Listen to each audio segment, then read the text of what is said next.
آپ کیا سمجھتے ہیں ہماری زندگی کے کون کون سے گوشے ایسے ہیں جو کہ اب جہاں پہ ریفلیکٹ ہو رہا ہے کہ اب ہم دور فتن میں ہیں یا دجالیت کے اس دور کے اندر یا دجالیت سے ہم گزر رہے ہیں؟ دیکھیں میں تو سمجھتا ہوں کہ ہر پہلو پہ آپ کو اس کا اثر نظر آئے گا. ہم سٹارٹ بالکل بچوں سے کر لیں. بچوں کو جو کچھ دکھایا جا رہا ہے بتایا جا رہا ہے وہ دجل اور فریب نہیں تو اور کیا ہے. آپ گھر سے گاڑی پر نکلتے ہیں بڑے بڑے سائن بورڈز لگے ہوتے ہیں, کیا وہ دجل نہیں ہے؟ مطلب فاسٹ فوڈ لکھا ہوتا ہے کہ یہ صحت دیتی ہے, لکھا ہوتا ہے کہ کوک بہادر بناتی ہے, لکھا ہوتا ہے کہ یہ کریم رنگ گورا کرتی ہے. کیا یہ سب اسی کا حصہ نہیں ہے؟ اس کے بعد آپ کے ایمان اور نظریات کی آپ بات کر لیں. جس طریقے سے آپ کو مساجد سے دور کر دیا گیا, جس طرح سے آپ کی مساجد کے کہتے ہیں SOPs وہ کون بنا رہا ہے اس وقت؟ WHO. WHO is owned by run by big brothers. Big brothers کون ہیں؟ وہ فری میسنری تنظیم کے 7 بڑے جو ہیں وہ بنا رہے ہیں. اب انہوں نے کیا کیا, انہوں نے آپ کے 1500 سال کے متفقہ عقائد کو ایک ہی ضرب میں پاش پاش کر دیا. کیا ہوا؟ میں سنتا تھا, آپ سنتے تھے, 1500 سال کا متفقہ عقیدہ ہے آب زمزم میں شفا ہے. 1500 سال کا متفقہ عقیدہ ہے حرم میں دعائیں قبول ہوتی ہیں. 1500 سال کا متفقہ عقیدہ ہے کہ کوئی بھی مسلک ہو کہ کندھے ملا کے صف کیسے بنائی جاتی ہے. ہر چیز متفقہ عقائد ہیں. یا مسجد ایمان کا مرکز ہے. مسجد ایمان کا مرکز ہے. اب یہ بتائیے کہ کیا انہوں نے اس کے اوپر 1500 سال کے عقیدے کے اوپر ایک ٹرم پلینڈیمک, جسے لوگ پینڈیمک کہتے ہیں, میں اسے پلینڈیمک کے نام سے سپیل کرتا ہوں, اس پلینڈیمک کے ذریعے انہوں نے 1500 سال کے عقائد کو پاش پاش کر دیا. جو آدمی آج بھی یہ سمجھتا ہے کہ وہاں پہ آب زمزم پینے سے شفا نہیں ہوگی, 1500 سال کا عقیدہ اس نے توڑ دیا. جس نے کہا کہ حرم میں جا کے دعائیں قبول نہیں ہوں گی, جس نے کہا کہ مسجد میں یوں نہیں ہوگا, یہ تمام عقائد انہوں نے باطل کر دیے کہ نہیں کر دیے. انہوں نے آپ کے نظریات پر کیسے قابو پایا؟ ان کے 3 بنیادی چیزیں دیکھ لیں. نمبر 1 نظام تعلیم. نظام تعلیم کے ذریعے, مغربی نظام تعلیم جو ہم پر نافذ کیا گیا, اس کے ذریعے انہوں نے آپ کو لادین بنا دیا, ملحد بنا دیا, آپ کو اسلام سے دور کر دیا.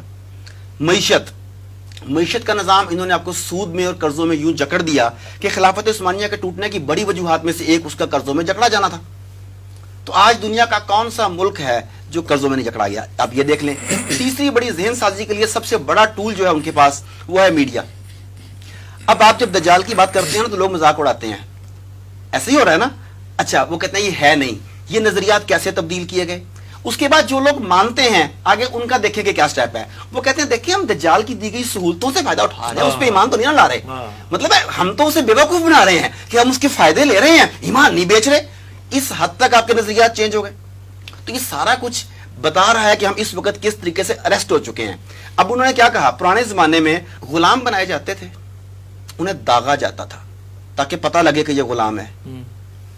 عورتوں کو اٹھا کے لایا جاتا تھا نکاح کے بغیر, تو ناک میں نتھ ڈالی جاتی تھی کہ یہ نتھ ڈالی ہے, اس کی رسم ہوتی تھی یہ ساری کی ساری. اس وقت دور جدید کا سمبولک سلیوری کا جو سمبل ہے وہ ہے ماسک. مجھے کوئی ڈاکٹر کوئی تحقیق بتا دیں کہ یہ ماسک کرونا وائرسز جو بتاتے ہیں اس کے مطابق روکنے کے لیے یہ ایلیجیبل ہے کہ نہیں, کیپیبل ہے کہ نہیں اس کا. یہ سب کہتے ہیں کہ یہ نہیں روک سکتا, نہ دوسروں تک پہنچانے سے روک سکتا ہے نہ وہ کر سکتا ہے. مگر اس پلینڈیمک کے نتیجے میں انہوں نے کہا کہ سب سے پہلے آپ کو ذہنی طور پر کہ تسلیم کرنا ہے کہ آقا کی بات صحیح ہے یا غلط ہے, آپ نے ماننی ہے. آپ نے مان لی. جتنے میڈیا چینلز ہیں پاکستان کے بھی 90%, کیا ان میں کہیں نہ کہیں سمبولک آئی آپ کو نظر آتی ہے کہ نہیں آتی؟ بڑی بڑی عمارات میں آپ کو سمبولک آئی کا منظر نظر آتا ہے کہ نہیں آتا؟ تو یہ ایون کارٹونز میں آپ کو دکھایا جا رہا ہے, ویڈیو گیمز میں آپ کو سمبولک آئی دکھائی جا رہی ہے, ڈیولز آئی ہے. تو یہ سب آپ کو ذہنی طور پر تیار کر رہے ہیں کہ کسی بھی وقت ایک آدمی آئے گا اور وہ یہ نہیں کہے گا کہ میں دجال ہوں, وہ خود کو مسیحا کہہ کے پیش کرے گا. اس کی ایک ایگزامپل بل گیٹس کو لے لیں. بل گیٹس کو پورٹریٹ کیا جاتا ہے ہمارے ممالک میں یہ مسیحا ہے, یہ مختلف بیماریوں کے لیے ہمیں مدد فراہم کرتا ہے, فلانا کرتا ہے. مگر دوسری طرف جتنے بھی زیادہ اسٹیبلش کنٹریز ہیں وہاں پہ اس کے خلاف جنگی جرائم کا مقدمہ چلانے کی مہم زور پکڑ رہی ہے کہ بل اینڈ میلنڈا گیٹس فاؤنڈیشن یہ جنگی جرائم کے مرتکب ہیں. انہوں نے تنزانیہ میں بندے مارے, افریقہ میں بندے مارے, انڈیا میں 10 بچہ پولیو ویکسین کے بعد مارا گیا, یہ رپورٹ سامنے ہے. لیکن ہم جکڑے جا چکے ہیں. ہم وہ دیکھتے ہیں جو میڈیا دکھاتا ہے, ہم وہ سنتے ہیں جو میڈیا سناتا ہے. اور آپ نے آغاز میں کہا کہ ممبر و محراب نے اسے بند کر دیا. تو جب ہمارے پاس ایک ہی چیز رہ گی سننے کی, تو ایڈورٹائزمنٹ کا آرٹ ہے کہ جھوٹ اتنے تواتر سے بولو کہ وہ سچ لگنے لگے. یہ ہوا ہمارے ساتھ.